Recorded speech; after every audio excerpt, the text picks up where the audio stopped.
I'd like to introduce our guest speaker. As you know, EVO welcomes either an external guest speaker from somewhere from the world of politics or law enforcement. We've welcomed the Metro Mayor here, Tim. At one point, he's in charge of the West England Combined Authority, the elected mayor. We've welcomed the Chief Constable of Avon and Somerset Police.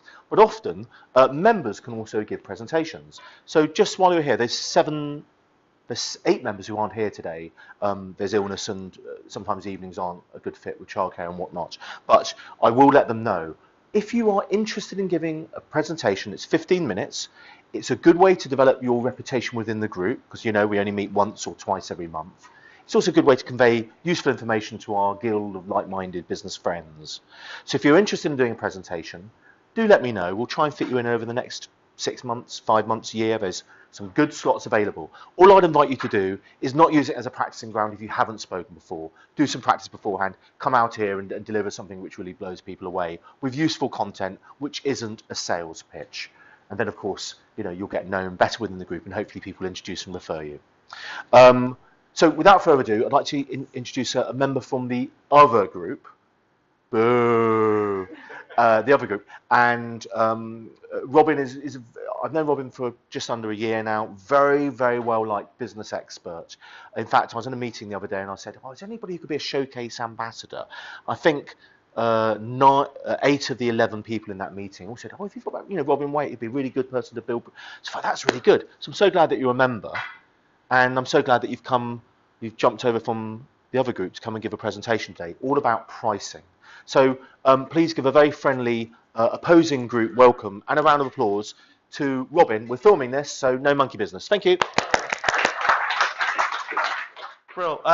Thank you very much for inviting me along to speak, Jamie. I really appreciate it. Drafted in at kind of the last minute, but I think it was actually meant to be, wasn't it? So, yeah, absolutely.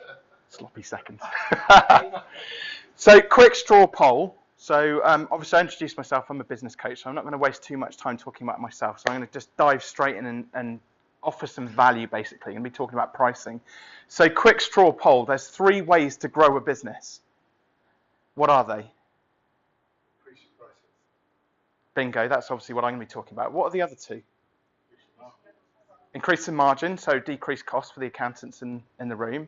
And then, what's the third one? Sell more. Yeah. So what I've noticed, so I've worked with, over the last 17 years, I've worked with sort of close to about 1,200 business owners in one way, shape or form through my previous business. And 90% of those business owners, I would say, were focused on just one of those areas. And it was actually growth through sales and marketing, i.e. the only way to grow our business is to get more clients.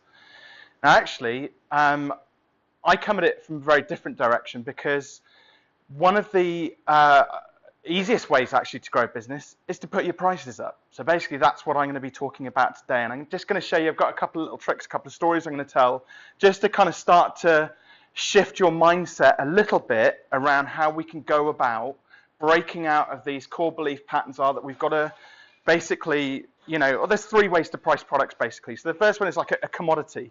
So we go in cheap as chips, and we try and compete on price, and that's how we get clients. So that's one way. Second way is we can look at value, so we can exchange time for money. But actually, the biggest transformation happens when you start to look at the results which you're creating for your customers. Now, you're all good, right? You can all get results for your customers, can't you? Your clients, yeah? So, but the difficult part is how do we convey the message to our customers that we can get them results? And one of the things which I've realized is that actually all you've got to do is be an expert. And I can't remember, I was chatting to, I think, yourself beforehand. All you've got to do is you've got to have a mental calculator in your head and be an expert at being able to work out the return on investment on behalf of your customer. Because they don't have the capacity to do it for themselves. That's why they're coming to see you as an expert. So I'm going to kind of just wind it back a little bit, and I like to try and take kind of fairly complex subjects, pull them into like the business coaching environment. So I'm going to talk about Einstein's theory of relativity, okay, just to kind of keep this light. And I've developed this theory. It's actually called the business black hole. Sounds pretty awful, okay. If you look at if anybody knows anything about kind of stars and what happens to them when they're formed, and also what happens to them when they implode or explode. So when a star implodes, a black hole is created. And what happens around that is a gravitational field, okay? And I don't know if anybody has ever followed like astrophysics, astronauts, and like they look at people going up to the International Space Station. Scientists actually worked out that when an astronaut goes up to the International Space Station for 6 to 9 months, they come back younger than they would have been had they been on the Earth for the same amount of time. So gravity basically has this process of speeding time up. It ages us quicker, okay? So sorry for the guys over there. You'll have to come and look at the diagram afterwards. But to illustrate this in business terms, because there is something relevant here in business terms, I'm going to come and stand around this side. It's kind of driven, the gravitational field is actually you, each one of you individually. You have your own gravitational field. And it's driven by, the momentum in that gravitational field is driven by sales and delivery. Okay, this is the business black hole. So we sell something. We get paid for it. We deliver it. We maybe get paid a little bit more, and then we have to sell again. So a lot of service-based businesses are constantly stuck in this loop of sell, deliver, sell, deliver. How many of you experience this? It's quite a stressful place to be, isn't it? Or you're just constantly like in this, it's like a treadmill. When am I ever going to get off this treadmill? So what we've got to do is we've got to try and build enough momentum in our businesses. It's a bit like sending a space rocket off the Earth to get to the International Space Station, which ultimately when we get away from the Earth, that's where we're going to get more time, okay? And the way to do this, to create more time, you imagine this is like the time horizon here. So to create more time is to charge more. That's it. Simple. It's not the end of my talk, don't worry. So what we do is we've then got more time to deliver better quality products. We're less needy, so we don't have to worry about selling again quite so soon. Okay? It just serves us much better as business people, basically. Does this kind of make sense to you? Who here is afraid of like putting their prices up? Why are you afraid of putting your prices up? Because I feel like I get fewer clients. I suppose that would be okay, but Okay. I suppose I feel like I'm at some sort of equilibrium-ish, and if I put them up too much, everyone goes somewhere else. Okay. So there's a couple of good outcomes here. So one is you could get more clients, fewer clients actually, which naturally gives you more time. Yeah. Okay. You could make more money, potentially. Okay. So it's a win-win. Now, what if you could have more money with fewer clients? Yeah. Wouldn't that be good? Yeah. So actually what it comes down to a lot of the time, and I unfortunately I don't have time to go into this in a great deal of detail, is actually our mindset and our core belief patterns around how much we could potentially charge. And we will talk ourselves out of putting our prices up before we even test the market. Does this make sense? So we'll think, oh, we could put our prices up, but no, actually we couldn't possibly do that because we'll put customers off. Our existing clients will leave. Nobody will come and buy our products because they're now too expensive. So we will never try it. So the big shift that happens for my clients is when I say, well, look, the next 10 people come along, and this is the joy of business. We have the opportunity to be able to experiment a little bit, like business should be fun, and we have a bit of an opportunity to play a bit. The next 10 clients that come along, maybe we should try just pitching our products at twice the price we've been pitching at. Because worst case scenario is, well, best case scenario is somebody might actually buy it at that price. Wouldn't that be cool? You know, worst case scenario, we're actually no better off than we were before, but we've tested and we've validated the market. Does that make sense? I'm just going to do a little, I've got one little kind of sort of magic trick, which I just want to do for you a second. Has anybody got a £5 note on them?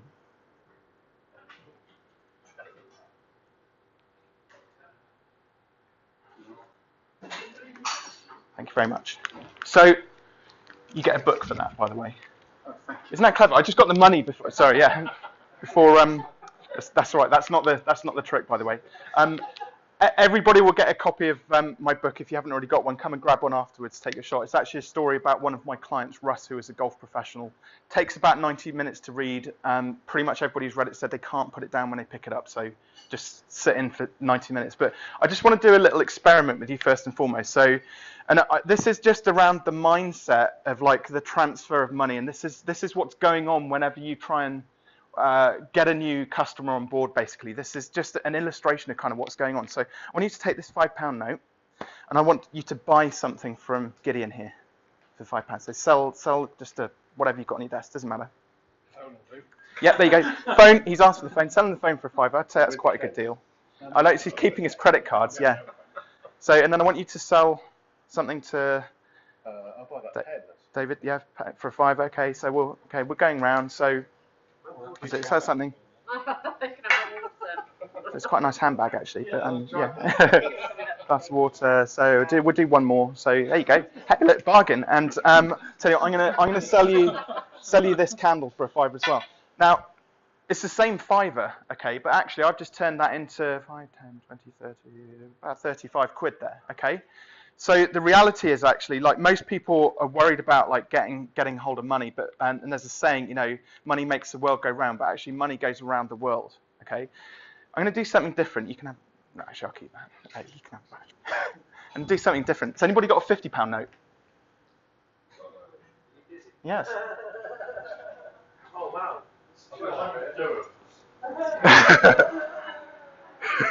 You can have a stack of books. Is it? No, I need an actual £50 note. That's all right. I've got one. I always just in case. Just in case. You never know. You might need one. So, just want you to do the same thing now that you just did.